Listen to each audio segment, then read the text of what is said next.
Hola, ¿qué tal mis queridos andariegos? Bienvenidos a este primer podcast.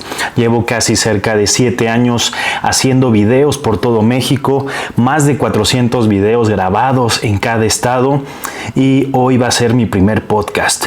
La intención es de que ustedes mientras van en carretera hacia un viaje, hacia un destino, pues puedan ir escuchando estas grabaciones que a la vez puedan servir como guía o simplemente como entretenimiento o información. Hoy quisiera, debido a que ya es 11 de diciembre, por ahí se escuchan cohetes, pues ya saben que hoy la Ciudad de México se va a convertir en una de las ciudades más pobladas de todo el mundo porque millones de personas vienen a la Basílica de Guadalupe. Y sí, millones. Y aquí estoy viendo que, por ejemplo, en el 2023, más de 11 millones de peregrinos visitaron la Basílica de Guadalupe del 9 al 12 de diciembre. Entonces, si ya somos muchos, más aparte de todos los peregrinos, creo que efectivamente la Ciudad de México pasa a ser durante esas fechas, durante esos días, la más poblada de todo el mundo. Por ahí se escuchan cohetes y bueno, ya como les comentaba, es porque es 11 de diciembre, a las 12 se le cantan las mañanitas a la Virgen de Guadalupe y por eso también quiero arrancar con el tema de elementos mexicanos en la Navidad.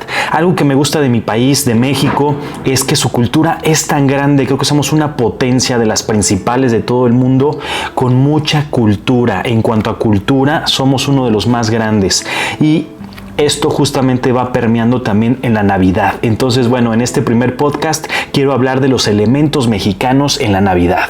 Y bueno, ahora sí, empecemos. Para mi gusto tendríamos que hablar primero de la flor de Nochebuena, uno de los elementos principales de nuestra Navidad. Es originaria de Mesoamérica, específicamente de las regiones cálidas del centro y sur de México. Esta planta era endémica. ¿Qué quiere decir endémica? Que únicamente se da en cierta región.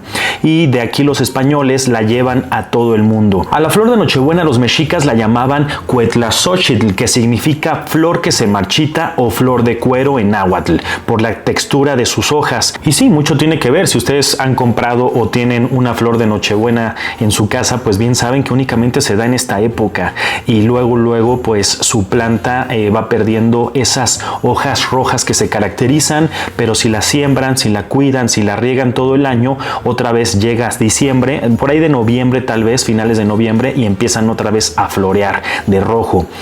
También esto me recuerda a la cempasúchil, ¿no? Que también es endémica de Mesoamérica, principalmente de la región de México, y era cultivada desde la época prehispánica, ¿no? Y ya los españoles la fueron llevando a todo el mundo. Pero regresando a la flor de Nochebuena, se consideraba una planta sagrada por su color, que simboliza la sangre de los sacrificios que ofrecían al sol para garantizar el equilibrio del universo. Esto según algunos historiadores que tenemos en el país, además de utilizarse para tratar problemas de piel y fiebres. Florece de forma natural en invernadero, justo en los meses previos a diciembre. Si por ahí han ido a Xochimilco o la región de Milpalta, Tláhuac, los principales productores en Ciudad de México, ya tengo un video sobre la flor de cempasúchil. Es impresionante cómo pasa de inmediato la temporada de cempasúchil y todos los productores luego empiezan a traer a sus invernaderos o puntos de venta toda la flor de Nochebuena para vender. Vayan, dense una vuelta, ya tengo muchos videos sobre el cempasúchil y la Nochebuena en mi canal de YouTube para que lo revisen. En México ahorita actualmente se producen más de 30 variedades de Nochebuenas que van desde el rojo, blanco, rosado, crema, amarillo y marmoleado, produciendo alrededor de 20 millones de plantas al año. Las principales zonas de cultivo en México son Morelos, fíjense, Morelos, como Cuernavaca, la ciudad de la eterna primavera porque mantiene un clima estable todo el año. Pues Morelos es el principal productor de flor de Nochebuena de nuestro país, seguido por Ciudad de México en alcaldías que ya lo dije, Xochimilco, Tlalpan. Y lo maravilloso de esto es que siguen siendo cultivadas en chinampas. ¿Qué son las chinampas? Pues son pequeños islotes que los mexicas fabricaban hace más de 500 años. O sea, ellos hacían con una técnica muy especial, hacían pequeños islotes donde cultivaban y actualmente la UNESCO lo puso como el mejor sistema de cultivo en el mundo. Imagínense, sigue siendo muy viable y se sigue produciendo de este tipo de flor, cultivando en la región de Xochimilco y Tláhuac y bueno, y diversos embarcaderos que hay en esa región. También está Puebla. Atlixco es el principal. Sabemos que también Puebla tiene ya la Villa Iluminada, es de los pueblos más referentes en cuestión de Navidad porque adornan todo el pueblo. Y bueno, Atlixco en Puebla es el que más lo produce. Jalisco tiene Guadalajara y Zapopan. Tenemos a Michoacán con Uruapan y Taxco en Guerrero, la joya de México. Taxco, uno de los pueblos más bonitos, no solamente de México, sino de toda América, me atrevo a decir. Taxco es una maravilla. Bueno, Taxco también produce mucha flor de Nochebuena. Tengo que quitarme algunas muletillas, ahorita lo he estado notando, poco a poco conforme vaya avanzando en mis podcasts, les prometo que voy a ir mejorando esto, pero bueno, vamos a la producción internacional de la flor de Nochebuena. Ya sabemos que era endémica de México, era endémica de Mesoamérica, principalmente de nuestra tierra, México, lo que hoy es México.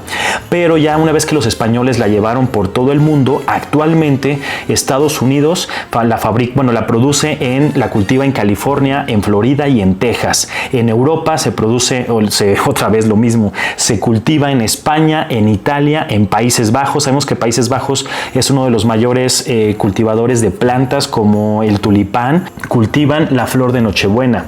En Asia tenemos a Japón y China, y en Sudamérica a Colombia y Ecuador. La Nochebuena es una flor emblemática y símbolo de la Navidad en México y en el mundo actualmente. Si por ahí tienen la oportunidad y son bendecidos de pasar Navidad en otros países, no sé, Estados Unidos, Europa, fíjense si hay elementos de la Nochebuena, porque la Nochebuena nace en México, se relaciona con la Navidad en México y poco a poco el mundo lo va adoptando. Es como Santa Claus, ¿no? Santa Claus obviamente no es de México, pero ya lo adoptamos, el pino lo adoptamos como un elemento de la Navidad, pero nosotros le dimos al mundo la flor de Nochebuena como elemento de la Navidad. Eso es algo que me encanta de la cultura mexicana. Así que si tienen oportunidad en esta Navidad, compren flor de Nochebuena, ayuden a nuestros productores. Hay mucha gente, hay mucha familia que depende de cultivar flores. Y ahora pues bueno, pasemos al siguiente elemento que para mi gusto podría ser la comida.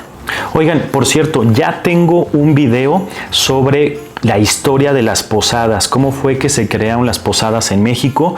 Más adelante estaré hablando de eso, por cierto, pero también para que si están viendo este podcast a través de Spotify o YouTube, pues también se den una vuelta a mi video sobre las historias de las posadas. Ahí hablo mucho sobre la comida, pero para mi gusto, después de un poco de investigación, los principales platillos tradicionales para la cena navideña, al menos en México, tendríamos la pierna de cerdo. Yo ahorita tuve una posada con los amigos, una posada adelantada, pero si no nos ponemos de acuerdo ahorita, ya después es muy difícil vernos todos.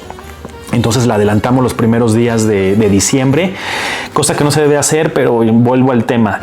Ya después es muy difícil coincidir. Entonces, bueno, yo hice pierna de cerdo y sí lo pongo como en primer lugar. Es muy típico en México hacer pierna de cerdo con diversos chiles. Apenas mi tía por ahí me pasó una receta. Quedó similar, no igual de rica que la de mi tía. Mi tía ya tiene muchos años haciéndola. Para mí es la primera que hago, pero quedó aceptable, bastante aceptable, diría yo. También se hace el michote. Se hacen tamales, pero en muchos pueblos sí se siguen haciendo los tamales, el lomo de cerdo, los romeritos con camarón, el pozole, pavo y pierna. Aquí, por ejemplo, sí quiero hacer una pausa con el pavo, porque muchos pensarían de que el pavo viene más de Estados Unidos, y muchos me han dicho, oye, pero el pavo, ¿por qué lo consume el mexicano si es más de Estados Unidos? Se relaciona mucho con el Día de Acción de Gracias, pero no, déjenme decirles una cosa, aquí lo voy a leer tal cual.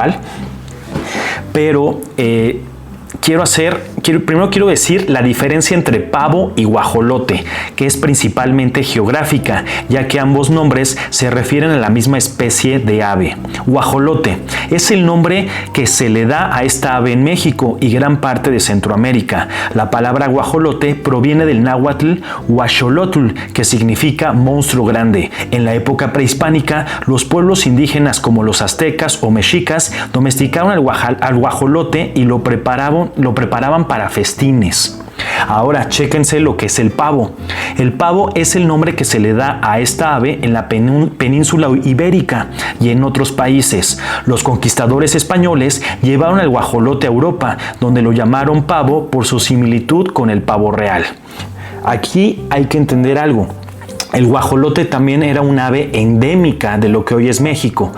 Era principalmente en Mesoamérica, pero los mexicas, los mayas lo consumían muchísimo, lo criaban y se lo comían. Cuando llegan los españoles, se lo llevan a Europa y ahí le cambian el nombre de guajolote porque era un nombre náhuatl y le ponen pavo. De ahí Inglaterra lo aprende, también lo empieza a criar y lo regresa a América, a Estados Unidos principalmente, donde bueno, ya se haría característico poco a poco para el Día de Acción de Gracias. Pero fíjense cómo el guajolote de México viajó por el mundo y terminó regresando a Estados Unidos, y ahora la gente piensa que es un platillo típico de Estados Unidos y no es así. El pavo o el guajolote nació aquí en Mesoamérica y de aquí viajó por todo el mundo y terminó como en cena. Claro que los estadounidenses ya le metieron más cosas, más recetas de Europa, como rellenarlo, diversas semillas, diversos rellenos, etcétera. Ahora sí, ya regresando a lo siguiente, también en México se acostumbra el bacalao a la vizcaína. Yo no soy tan fan del bacalao, pero me lo como. El ponche de frutas, atole, champurrado, las ensaladas de Navidad, que son las de manzana, piña, nuez, pasas y crema, y claro, los buñuelos. En mi video de ahorita que fui a Puebla a grabar las posadas hace un año, ahí muestro cómo una familia de una amiga muy querida hace los buñuelos. Pues ahora pasemos a posadas. Bueno, andariegos, las posadas. A mí las posadas me causan mucha nostalgia. Una, porque veo que ya no se celebran como antes. Yo recuerdo que de niño veías que todas las familias, salías al vecindario y todos tenían posadas, los vecinos se invitaban a posadas. Ahorita voy a explicar qué son, obviamente, pero hoy en día creo que han ido cambiando a que entre jóvenes invitas a alguien, voy a tener una posada navideña, los invitas y nada más es como cualquier fiesta, es tomar botana, pero nada de tradición. Ahora sí debo de decir que es una tradición religiosa. Ya no todos los jóvenes han ido conservando la religión, esa es una realidad, pero creo que a mí me gusta esta tradición, lejos de ser religiosa, me gusta muchísimo y a mí me gustaría que se conservara. Vamos a explicar qué son las posadas. Las posadas navideñas son una celebración tradicional en México que conmemora el peregrinaje de María y José en busca de un lugar donde alojarse antes del nacimiento de Jesús. La tradición varía en detalles de acuerdo con la región y la comunidad, pero se mantiene la búsqueda de los valores como generosidad, pureza y humildad mientras se convive con las personas amadas y se celebra el nacimiento de Jesús. Bueno, para que me entiendan los que nunca hayan vivido una posada, que es básicamente toda la familia o todos los amigos o a quien invites a tu casa se reúnen y ya una vez que se va a iniciar con la tradición de la posada se divide en dos. Unos se quedan dentro de la casa y otros se van afuera. Los que se van afuera, en teoría, tienen que dar una gran caminata, bueno, de 10 minutos tal vez, y van cantando. Cuando llegan a la casa, este camino que hacen obviamente simboliza el peregrinaje que hace María y José por todo el desierto, todos los lugares donde estuvieron, y finalmente llegan a una casa, a un hogar, a pedir techo, a pedir posada. Eso significa posada, cuando alguien te permite alojarte para pasar la noche en un lugar. Anteriormente así se decían a los hoteles. Cuando no había hoteles en México, algunos pueblitos que no había nada, no había turismo, estoy hablando de hace 200 años, 100 años tal vez, pues había pequeñas casas o grandes casas con dormitorios donde se decían posadas. Y entonces tú llegabas, pedías posada, te cobraban y es lo que hoy conocemos como un hotel. Eso es pedir posada.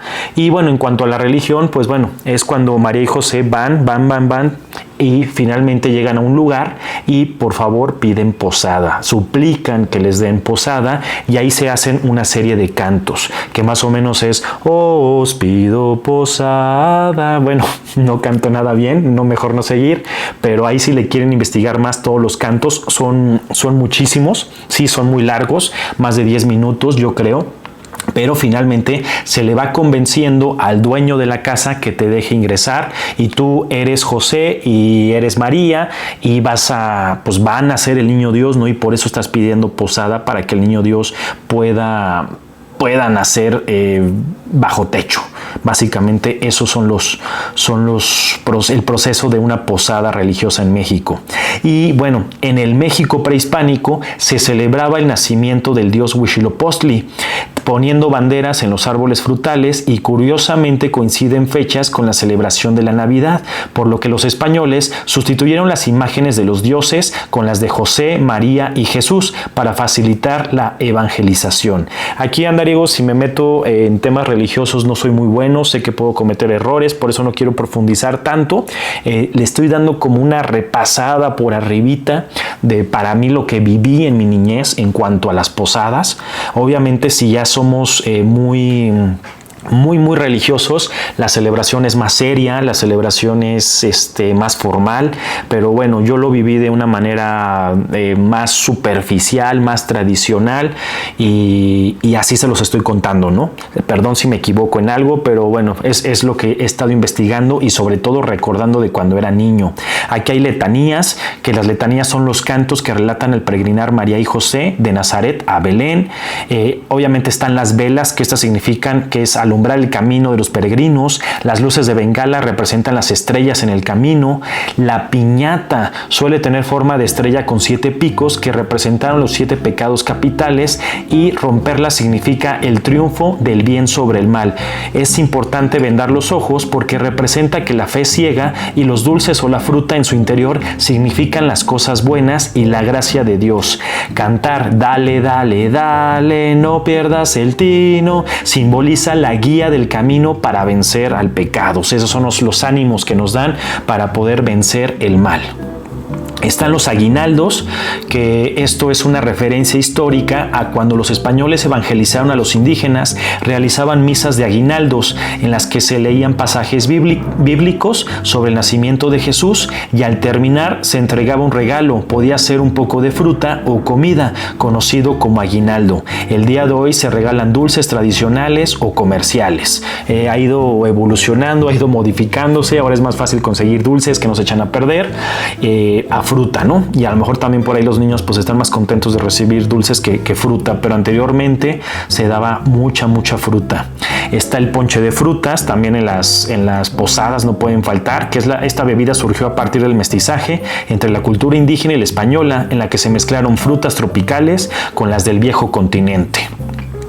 Las posadas suelen llevarse a cabo durante los 9 días previos a la Nochebuena, es decir, del 16 al 24 de diciembre, para conmemorar los 9 meses de embarazo de María. Cada noche, el grupo de peregrinos visita un lugar diferente y cada día representa un valor. Si lo hacen, como lo dije, familias que son muy religiosas y lo quieren seguir al pie de letra, las familias se ponen de acuerdo para albergar una posada. Las posadas creo que también se han ido perdiendo porque sabemos que todo ya es más caro y es muy difícil tener a más de 50 asistentes y tú pagar todo. Ya algunas familias han optado por prácticamente hacer una sola posada y entre todos pagarla, ¿no? Pero anteriormente, imagínense, tenían que ser 9 y cada familia en cada casa tenía que ser el anfitrión. Y la primera posada significa humildad, la segunda fortaleza, la tercera desapego, la cuarta caridad, la quinta confianza, la sexta justicia, la séptima pureza, la octava alegría y la novena generosidad. Posada significa dar alojamiento a una persona o hace referencia a un establecimiento modesto con habitaciones para alojar huéspedes de paso o forasteros, que era lo que les comentaba previamente. Ahora vamos a hablar, si quieren, si no los he aburrido mucho, con la historia de las posadas, porque las posadas no crean que se celebran en todo el mundo. Si son algo muy mexicano, claro que es ya de la época del virreinato y fue algo que se le ocurrieron a los españoles evangelizadores que llegaron justamente para evangelizar a los indígenas. Entonces, bueno, vamos a ver un poquito de manera rápida la historia de cómo nacieron las posadas, que de todos modos ya tengo un video en mi canal de YouTube, pero aquí voy a ir un poquito más rápido porque sé que me están escuchando tal vez en el tráfico o en camino a un lugar, en la carretera, en fin, vamos a hablar sobre la historia de las posadas. Para arrancar hablando sobre la historia de las posadas, primero hay que entender qué es la Navidad.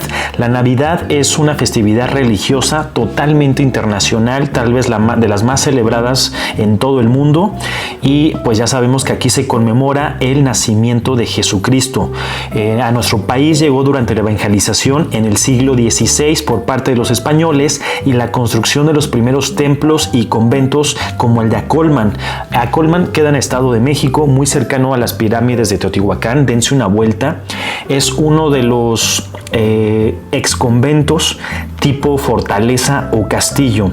Europa tiene castillos, en México tal vez no tenemos como tal un castillo, pero tenemos conventos o exconventos que fueron diseñados como los castillos que vemos en Europa. Muchas veces por las películas, por los cuentos, por las caricaturas, creemos que los castillos son inmensos en Europa. Claro, hay grandes, pero los normales son muy chiquitos. No me creerán que hice una ruta ahora por Escocia, una ruta de castillos, y yo me imaginé eso, que los castillos iban a ser inmensos, y de repente te das cuenta que, imagínense, si lo comparamos, podría ser del tamaño de una casa grande de 3 pisos.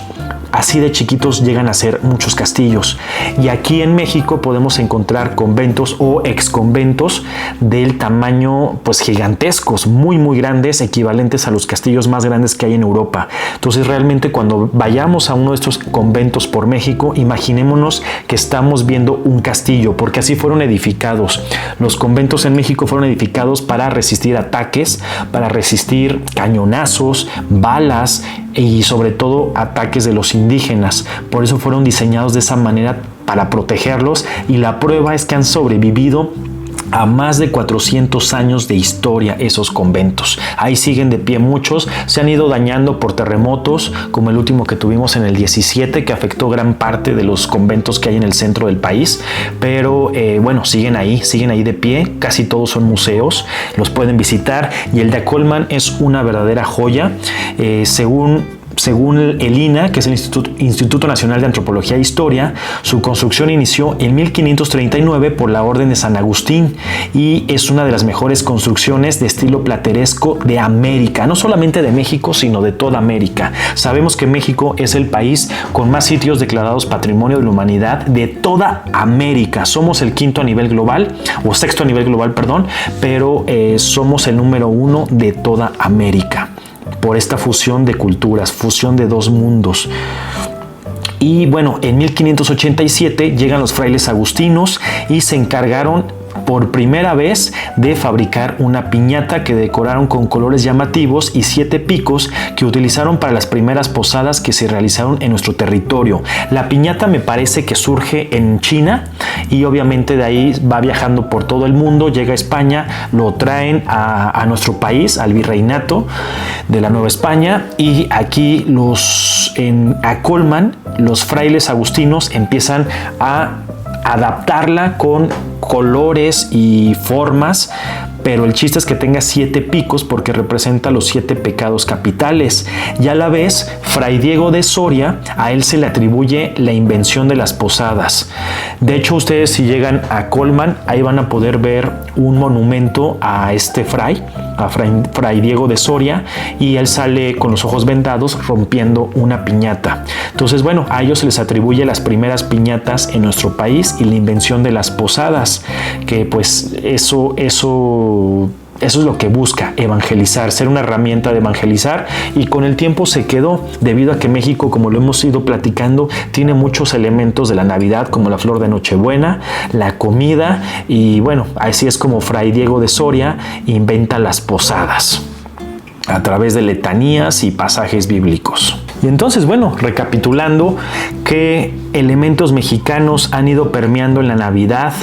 Pues tenemos ya, para hacer rápido el resumen, la flor de Nochebuena, la más importante, el pavo o guajolote, que viajó por todo el mundo y se hizo muy tradicional en Estados Unidos, pero salió de estas tierras. Aquí se hacía para festines, los españoles lo ven para festines, ven que es muy rico y se lo llevan por todo el mundo.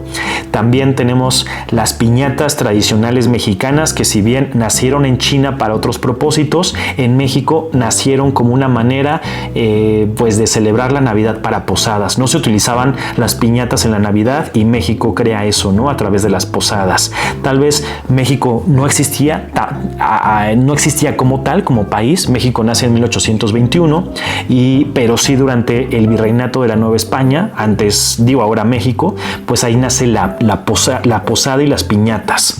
Esos serían, yo creo, que los principales elementos que podríamos mencionar. Y pues ojalá no se pierda la posada, que vuelvo a decir, si bien es una festividad religiosa, también lo es Semana Santa. Si seríamos un poco estrictos, imagínense que en su trabajo les dijeran, oigan, ¿son religiosos o no son religiosos? No, pues entonces no celebras la Semana Santa, ¿no? Ya lo hemos hecho como una tradición formal de vacaciones para nuestro país, la Semana Santa, la Navidad, que también si no son religiosos, pues tal vez no habría motivo de celebrar la Navidad, porque la Navidad es cuando nos reunimos a conmemorar el nacimiento de Jesús, y eso es religión. Entonces, pues creo que también las posadas las podemos seguir conservando pues digo, no me gusta hablar tanto de religión, pero sí me gusta hablar de familia, me gusta hablar de valores, me gusta hablar de amor.